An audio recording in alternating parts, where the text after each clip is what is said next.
मेरे पति को छोटी से छोटी बात पर गुस्सा आ जाया करता था और उनको अपना गुस्सा काबू करना नहीं आता था। अचानक से वह किसी भी बात पर गुस्सा हो जाया करते थे और सारे घर का सामान फेंकने लगते थे।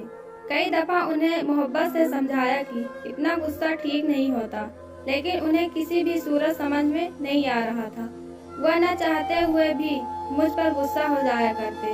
मेरी शादी को 1 साल बीत चुका था और इस 1 साल में उनके गुस्से की इंतहा को देख लिया था, लेकिन मुझे इस बात का अंदाजा नहीं था कि वह गुस्से में हर हद को पार कर जाएंगे और हमारे रिश्तों को ही निशाना बना बैठेंगे। एक मामूली सी बात को लेकर मेरे पति ने मुझसे हर तरीके का ताल्लुकात खत्म कर लिया था, लेकिन जैसे ही उनका गुस्सा ठंडा हुआ, वह मेरे कदमों में गिर गए और माफी मांगने लगे। लेकिन अब क्या होगा, जब चिड़िया खेत चुन गई। मैं और करण एक मोहल्ले में रहते थे और मैं स्कूल आते जाते करण को देखा करती और मुझे करण से मोहब्बत हो गई थी। जब करण ने मेरे लिए रिश्ता भेजा तो मेरे घर वालों ने साफ इनकार कर दिया, क्योंकि करण का गुस्सा सारे जहां में मशहूर था। करण हमेशा गुस्से में अपना आपा खो बैठते थे। गुस्से में आकर मोहल्ले में मारपीट या लड़ाई झगड़ा उनके लिए आम बात। और जब मुझे अंदाजा हो गया कि मेरे घर वाले किसी भी सूरत में मेरी शादी करण के साथ नहीं करेंगे, तो मैंने चुपके चुपके करण से मिलना शुरू कर दिया। मुलाकातों में करण ने मुझे यह यकीन दिलाया कि वह कभी भी मुझ पर गुस्सा नहीं करेगा, क्योंकि वह मुझसे मोहब्बत करता था और उनकी वजह से मुझे कभी भी कोई तकलीफ नहीं होगी। मैं इस वक्त जवानी की दहलीज पर थी और जज्बात की सीढ़ियां चढ़ रही थी। हर मुलाकात पर जब करण मुझे हाथ लगाते और मोहब्बत से मुझे चूमते तो मैं असहज महसूस करती और करण ने मुझे इतना बेताब कर दिया था कि मेरे लिए और कोई रास्ता ना था कि मैं अपने घर वालों के मर्जी के खिलाफ जाकर करण से शादी करूं। मैं किसी भी तरह अपना और करण का मिलन चाहती थी। चुपके चुपके मिलने वाली मुलाकातों ने हमारे दिल में जज्बातों का ऐसा तूफान पैदा कर दिया जिसे रोकना क्या, बर्दाश्त करना मेरे बस में न था। कभी कभी हम दोनों अपनी हद से बाहर निकल जाते और सब कुछ भूलकर मैं करण की हो जाती। करण मिलने के लिए अपने दोस्त का एक घर ले रखा था, जहां उसका दोस्त अकेला रहता। मैं और करण वहीं मिलते और अपनी प्यास को बुझाने की कोशिश करते, लेकिन जल्द ही मेरे मुलाकात के लम्हे खत्म हो जाते। कभी कभी करण कहता, अब और बर्दाश्त नहीं करना, अगर तुम मेरी ना हुई तो मैं कोई भी गलत कदम उठा लूंगा। मैं करण के इस जुनून को अपने लिए मोहब्बत समझती रही और मुझे अंदाजा ही ना हुआ कि यह जुनून उनकी फितरत का हिस्सा है। मैं उनकी मोहब्बत भरे जज्बात से इस कदर मुतासिर हुई कि मैंने घर बार छोड़कर 18 साल की उम्र में उनके साथ भागकर शादी कर ली और हम दोनों का मोहल्ला छोड़कर दूर चले आए। और करण के घर में उनकी बूढ़ी माँ और भांजा ही रह गया था, क्योंकि उनकी बहन और बहनोई का बहुत पहले मृत्यु हो गई थी। फिर कुछ अरसे बाद हमें खबर मिली कि उनकी माँ भी अब इस दुनिया में नहीं रही, तो करण अपने भांजे को हमारे घर ले आए। जब मैं अपना घर छोड़कर करण के साथ फरार हुई तो हमारे बहुत सपने थे और इस शादी को लेकर बहुत सारे अरमान थे। हमने एक किराए पर घर ले लिया था। करण की नौकरी बहुत अच्छी लगी थी, इसीलिए हमें पैसे की कोई दिक्कत नहीं थी। करण मुझसे 12 साल बड़े थे और शादी के वक्त उनकी उम्र 30 साल थी। उनके गुस्से की वजह से कोई भी अपनी बेटी की शादी उनके साथ नहीं करना चाहता था और जब मैं उनके साथ ही तो उन्होंने जज्बात में आकर बहुत सारा समय मेरे साथ गुजारा और मुझे लेकर फरार हो गए। शादी को लेकर उनके अंदर बहुत जुनून हो गया। जब वह मुझसे 2 घंटे मोहब्बत करने के बावजूद पीछे न हटे और उनकी प्यास न बुझी, मैं बहुत थक चुकी थी। इसलिए मैंने करण से कहा कि मैं अब थक चुकी हूँ और सोना चाहती हूँ, लेकिन वह सपने में डूबे हुए थे। जब हम सोने के लिए गए तो करण मेरे साथ जबरदस्ती करने लगा और पूरी रात उनकी जबरदस्ती को हम बर्दाश्त करते रहे, लेकिन हम उसे तब भी उनकी मोहब्बत समझ रहे थे। करण ने मुझसे जो गुस्सा करने की बातें कही थी, महज वह सब एक इत्तेफाक था। वक्त के साथ उनका गुस्सा भी वापस आ गया और वह मुझसे जोर जबरदस्ती करने के अलावा मुझ पर छोटी छोटी बातों पर गुस्सा भी करते। कभी कभी तो मारपीट पर भी उतर आते। मैं यह सब बर्दाश्त करने पर मजबूर हो गई थी क्योंकि मेरे पास वापसी का कोई रास्ता न था। लेकिन मुझे जिस दिन करण मुझसे मोहब्बत करते हैं तो इस कदर करते कि मैं उनकी तमाम पुरानी बातें और जुल्मों को भूल जाती और एक दफा फिर उनकी मोहब्बत में दीवानी हो जाती। जिंदगी इसी तरह चलती रही, लेकिन जब हमें पता चला कि करण की मां का इंतकाल हो गया है और करण का यतीम भांजा अकेला रह गया है, करण खुद जाकर अपने भांजे को सोनू को हमारे साथ ले आए। और इस वक्त वह एक छोटा बच्चा था, महज 12 साल का था, बिल्कुल मेरे भाई जैसा।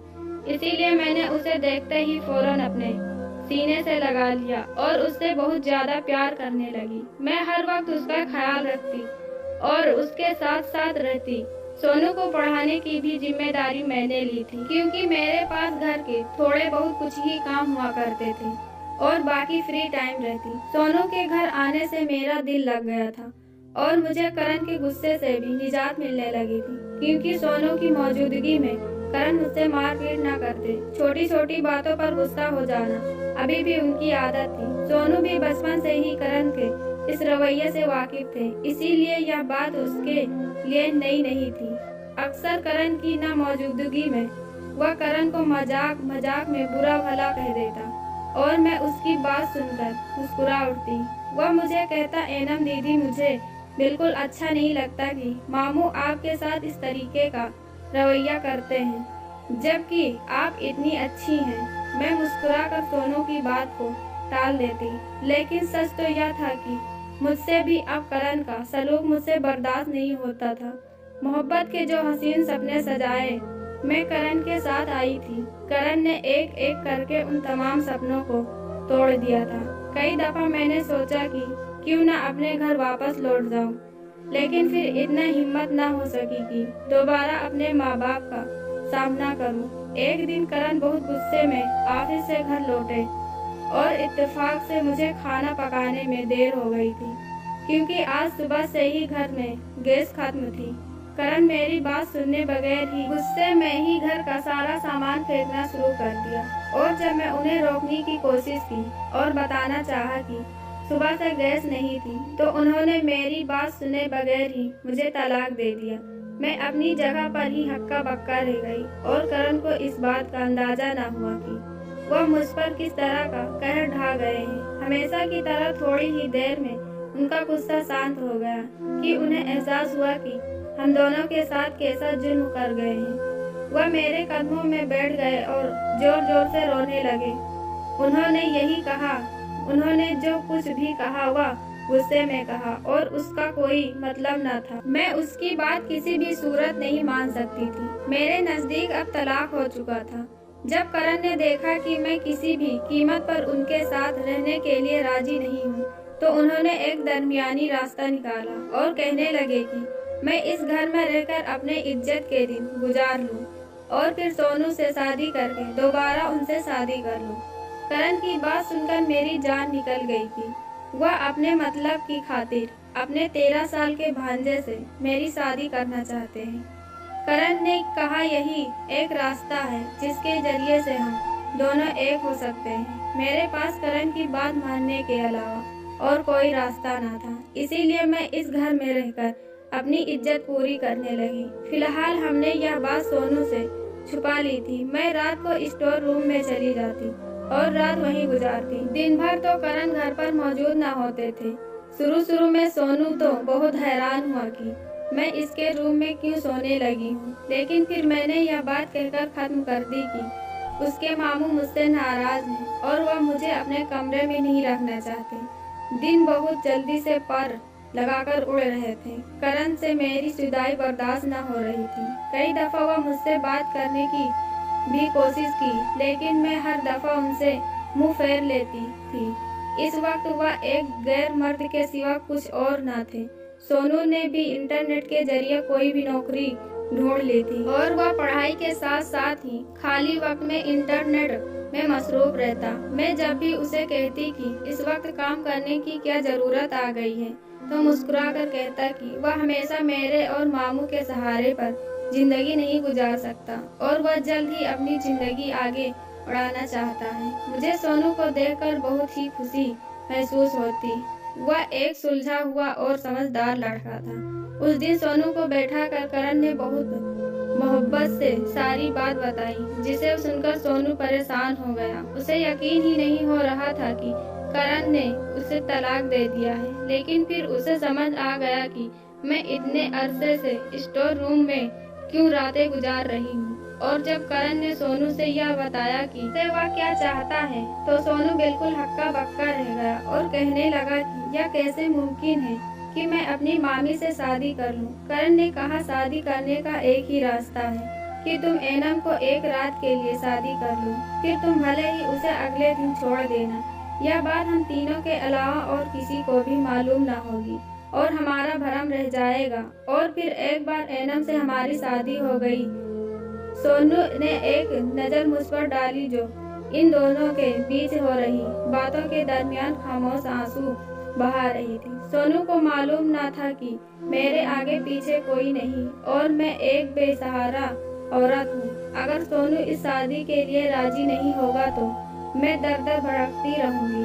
थोड़ी देर सोचने के बाद सोनू ने हाँ कर दिया और करण ने बुलाकर एक पंडित को चुपचाप मेरी शादी करा दी। जिस तरह मेरे और करण के तलाक की खबर किसी को न थी, उसी तरह मेरे और सोनू की शादी की भी खबर किसी को न थी। यूं भी हम तीनों के अलावा और कोई नहीं था।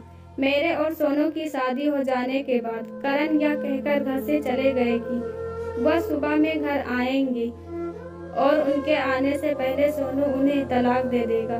मैं थकी हारी स्टोर रूम में बैठी थी जब सोनू मेरे पास चला आया और कहने लगा कि आप चलकर हमारे कमरे में आराम कर लें। पहले तो मैं सोनू को मना करती रही, लेकिन जब वह ना माना तो मैं उसके साथ इस कमरे में चली आई और आंखें बंद करके सोनू के लिए लेट गई। और मुझे सोए हुए भी थोड़ा ही वक्त गुजरा था कि मेरे ऊपर किसी के हाथ का एहसास हुआ। यकीनन वह सोनू ही था। जब मैंने उसकी तरफ पलट कर देखा तो वह मेरे साथ ही सोया हुआ था। अक्सर मैं और सोनू एक साथ लेटकर बातें करते थे, लेकिन आज हम दोनों का रिश्ता बदल चुका था।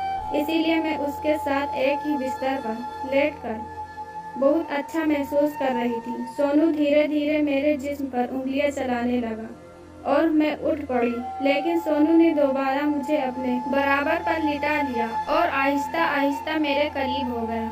उसकी गरम गरम सांसें मुझे महसूस हो रही थी और मेरी सांसें रुकने लगी थी। सोनू धीरे धीरे मेरे कान में कह रहा था, कहने लगा, आप क्या चाहती हैं? मैं इस वक्त सोनू मुझे एक 13 साल का बच्चा नहीं, पूरा मर्द लग रहा था। सोनू की हाइट बहुत अच्छी थी और माँ बाप की गैर मौजूदगी में उसे वक्त से पहले ही जिम्मेदार और अच्छा बना दिया था। सोनू के सवाल पर मैंने उसकी आंखों में देखा तो वह कहने लगा, क्या आप चाहती हैं कि मैं सुबह उठकर आपको तलाक दे दूं? न जाने क्यों सोनू की बातों पर मेरी आंखें भीगने लगी। मैंने कोई जवाब न दिया। सोनू ने मुझे अपने गले से लगा लिया और धीरे धीरे मेरी दोनों आंखों को चूमने लगा। उसके दोनों हाथ मेरे जिस्म पर रेंग रहे थे और मैं अपना आपा होती जा रही थी। मेरे और सोनू के बीच आहिस्ता आहिस्ता दूरियां मिटती चली गई और मैं उसके साथ ताल्लुक कायम कर बैठी। मुझे बिल्कुल ऐसी उम्मीद न थी कि मैं एक 13 साल बच्चे के साथ, सोनू बच्चा नहीं था, वह पूरा जवान हो चुका था, जिसने मेरे जज्बात को ऐसे खुशी पहचानी थी जो कभी करण भी ना दे सके। करण मुझसे शायद बहुत बड़े थे, इसीलिए वैसा नहीं हो पाया जो सोनू के साथ अच्छा लगा। जैसा आज की रात सोनू के साथ हुई, जैसे सुबह होते ही मैं सोनू से नजरें चुराते हुए उससे बचकर निकलने लगी। सोनू मेरा हाथ पकड़कर रोक लिया और कहने लगा, उसने मेरा हाथ छोड़ने के लिए नहीं था, न बल्कि वह जिंदगी भर मेरा साथ निभाना चाहता है। सोनू की बात ने मुझे चौंका कर रख दिया। वो कह रहा था कि करण की तरह वह खुदगर्ज नहीं है और मेरे जज्बात का मजाक नहीं बनाना चाहता। सोनू कह रहा था कि जिस तरह से करण ने उसे गुस्से में तलाक दिया, वह दोबारा भी यही सब कुछ कर सकते हैं, क्योंकि उनका अपने गुस्से पर कोई काबू नहीं। दरअसल एक सहमी मरीज है। सोनू कह रहा था वह मेरा साथ पाकर बहुत खुश है और उसे मैं हर तरह से बहुत अच्छी लगती हूँ, इसीलिए वह मुझे छोड़ना नहीं चाहता। अपनी बात पूरी करके वह मेरे आंखों में झांकने लगा। उसे मेरे जवाब का इंतजार था। इससे पहले कि मैं उसे कोई जवाब देती। करण वापस घर लौट आया और आते ही हम दोनों को एक साथ देखकर पहला सवाल यही किया कि सोनू ने मुझे तलाक दे दी है क्या। मैंने करण की तरफ एक सख्त निगाह डाली और करण से कहा कि मैं सोनू से तलाक नहीं ले सकती। मैं और सोनू पूरी जिंदगी साथ गुजारना चाहते हैं और हम दोनों ने कल रात एक दूसरे को मुकम्मल कर दिया है और अब हम एक साथ दोनों बहुत खुश हैं। मेरी बात सुनकर करण सोनू की तरफ बढ़े। इससे पहले वह सोनू को मारते मैंने उनसे साफ साफ कह दिया कि मैं पुलिस में उनके खिलाफ कार्रवाई करूंगी। सोनू के साथ ने मुझे मजबूत बना दिया था। भले ही वह 13 साल का था लेकिन अब मेरा पति था। मैंने करण को आईना दिखा दिया और सोनू के साथ उस घर को छोड़ दिया। करण ने हम दोनों को बहुत बुरा भला कहा और बहुत हंगामा किया। वह मुझे हमारी मोहब्बत याद दिलाने लगे लेकिन अब मेरे दिल में उनके लिए कोई जज्बात न थी। हम दोनों वहाँ से निकल गए थे। करण वहाँ अकेले रह गए थे और कुछ अरसे बाद हमें खबर मिली कि करण ने अपने ऑफिस से गुस्से में किसी आदमी का कत्ल कर दिया। अब वह जेल की सलाखों के पीछे है। अपने माँ बाप की मर्जी के खिलाफ जो मैंने कदम उठाया था उसकी सजा मुझे मिल गई थी। अब आने वाली जिंदगी मुझे सोनू के साथ गुजारनी थी। वीडियो अच्छी लगी तो लाइक कमेंट और सब्सक्राइब करें। धन्यवाद।